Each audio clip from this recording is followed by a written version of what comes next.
Brutalism, brutalism, brutalism.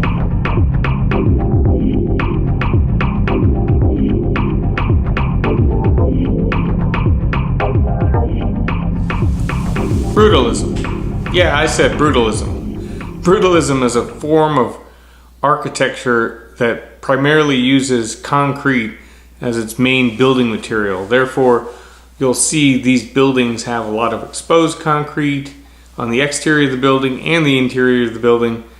And why am I talking about brutalism? It's because in this video, I'm back with my friend Cade Surface, and we're wrapping up our walking tour of the Riverbank Park in Flint, Michigan. So take a look at this last section of Riverbank Park walkthrough, and hope you enjoy it. Thanks. And that stuff is like all over his work in California. And this is the only, like, there's that and maybe one other kind of bit like that in this park, and I'm so confused by it. Like, I don't know if there was the intention for more originally. I know that because the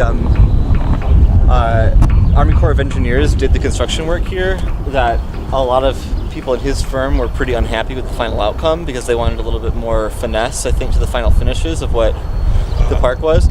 But yeah, like we visited several of his parks in December, and like there's a lot of sort of whimsical kind of aspects like that our park doesn't really have. I think it's kind of cool. So it's a little totem, or I guess so. I mean, I don't know when all of these components sort of came into play, and I know that there were other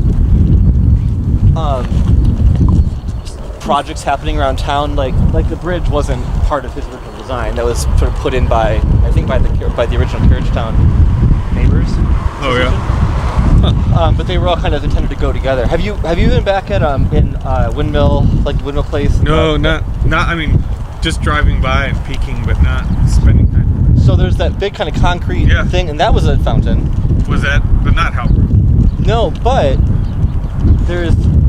I believe that there's in the housing project behind it, there is a sort of a winding kind of creek with little waterfalls and bridges that I have heard was from his firm, that they like tacked that onto the firm's work while they were in town.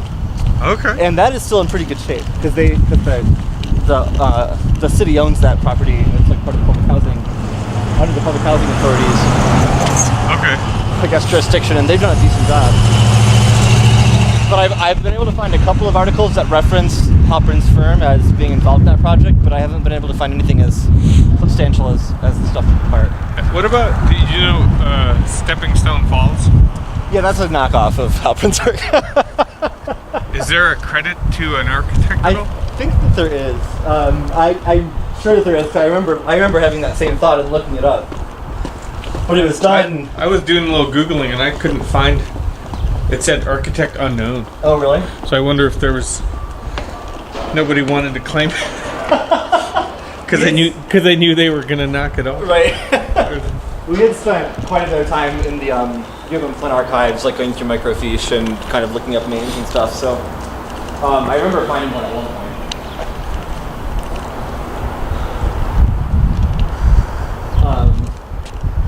So then there's this. I think this is probably the part that most people are most passionate about saving, if they're passionate about any part of it. The grand fountain. Yeah. I feel like even the city, or at least folks at the city, it seems like they keep trying to get it to turn on and run. I know that it was attempted to turn it on at St. Patrick's Day. Oh yeah, I saw your post about green water. They put dye in it, but then I was only in town for part of the day that day, but I didn't see it running when I was here. But they had it on a couple of times in the summer and in the fall, and then whenever they turn it on, there's always like people immediately come and hang out at it, even in its current state. You know, it's not like it's functioning at full capacity when they do turn it on, but it still like is something of interest.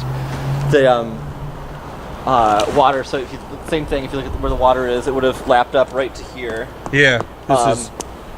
And this is the same idea. You could pull your boat up. This right here was the boat launch section of this one, and then this area over here was actually where you rented your boats. Oh, okay. So this creepy room, was the office for renting your boats, and then they would stack them up here to dry, and you could rent them and then take them down here and launch them. Hop right in. Yeah, lunch them and go get your hot dog in the market stall block, or go listen to the symphony across the river or whatever. I'm not sure when that shut down. When this initially was open, there were dozens of staff that were assigned just to this park for maintenance and programs. But I think that probably got cut pretty quickly. Dozens of staff? Yeah, there was a ton of them attached just to like the Tens of horticulture people. side of it. Right now in the city parks is one. Last I heard that there was like one part-time parks person, and then some seasonal workers in the summer just to keep things mowed. Yeah. This is really cool space though. So, but they didn't fill that in. That's just Yeah. Oh, so actually, grown. here, see, this is the rock work I was trying to tell you Okay. about. So yeah, this the grass I believe is just something that's sort of grown on top of the silt that's come in. migrate. Yeah. Okay. Yeah, but then this kind of rounded rocks stuck in cement is how he lined the bottom of his water areas where the bullets were supposed to be, through the canals and everything. And then so it was supposed to look like it was the same water, but then this was filtered. Oh, okay. Originally filtered river water, and then more recently it was city water. Oh, okay. That would you've seen it running, right? Yep. Okay. Yeah. So it would go over those, and then it would get sucked back in that well right there, and then go back to the pump house behind